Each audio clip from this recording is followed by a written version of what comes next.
दिलावर साहब, क्या आप मानते हैं कि विपक्ष हठधर्मिता कर रहा है? वीरेंद्र, जो कुछ कांग्रेस अध्यक्ष ने सभी विधायकों को लेकर कहा। ये कांग्रेस के लोग जो प्रतिपक्ष के नेता हैं टीकाराम जी जूली, उनको भी लगातार अपमानित कर रहा है।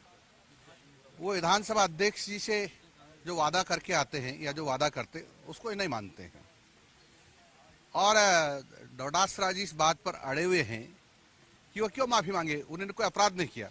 यानी वह माननीय आसन का अपमान जो किया उसको अपमान ही नहीं मानते। जिस प्रकार से उन्होंने आक्रमण करने का प्रयास किया माननीय अध्यक्ष जी के ऊपर, आसन के ऊपर, ये मैं समझता हूं सभ्य विधायक या सभ्य व्यक्ति नहीं कर सकता। ये असभ्यता की पराकाष्ठा थी, जिसके लिए जो कांग्रेस के अध्यक्ष है डोटासरा जी, उनको माफी मांगना चाहिए था। वो ऐसा नहीं कर रहे हैं, तो जैसा कर्म करेगा वैसा फल देगा भगवान। ये कहीं आपस की कांग्रेस विधायक दल की जंग की ओर आप इशारा कर रहे हैं?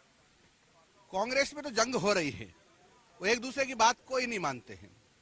और जैसे मैं क्या उपमा दूं कि जैसे मोहल्ले में छोटे छोटे बच्चे लड़ जाते हैं ना, और वो एक दूसरे को नीचा दिखाने का प्रयास करते हैं, इस प्रकार से कांग्रेस में एक दूसरे से फुटबॉल खेल रहे हैं। अभी आपने भी देखा होगा सदन के अंदर गोविंद सिंह डोटासरा ने सभी कांग्रेस विधायकों को बैठाकर वार्ता के लिए का घटनाक्रम का ब्यौरा दिया और ये कहा कि हम हठधर्मिता नहीं सहन करेंगे स्पीकर की। माननीय अध्यक्ष महोदय कोई हठधर्मिता नहीं कर रहे हैं। उन्होंने कहा कि जो तुमने कुकृत्य किया है विधानसभा में, जो सदन का अपमान करने का प्रयास किया है, उसके लिए माफी मांगे। वो कहते हैं माफी नहीं मांगेंगे, यानी वो ये मानते हैं कि जो कुछ किया हमने वो सही किया है। तो फिर जो आसन है वो कुछ न कुछ तो निर्णय करेगा ही। क्या लगना चाहिए, बड़े भाई के नाते आप सदन में सत्ता पक्ष के मंत्री भी हैं, क्या होना चाहिए, गतिरोध कैसे सुलझे? बहुत आसान है।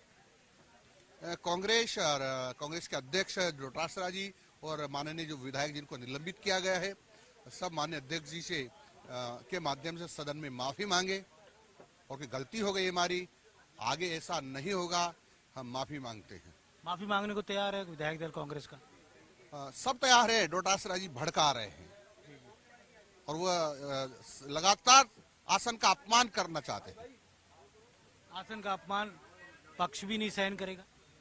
आसन का अपमान तो कोई भी सहन नहीं करेगा। राजस्थान की जनता भी कह रही है कि ऐसे अच्छी हरकतें करने वालों को तो कठोरतम दंड देना चाहिए सदन को।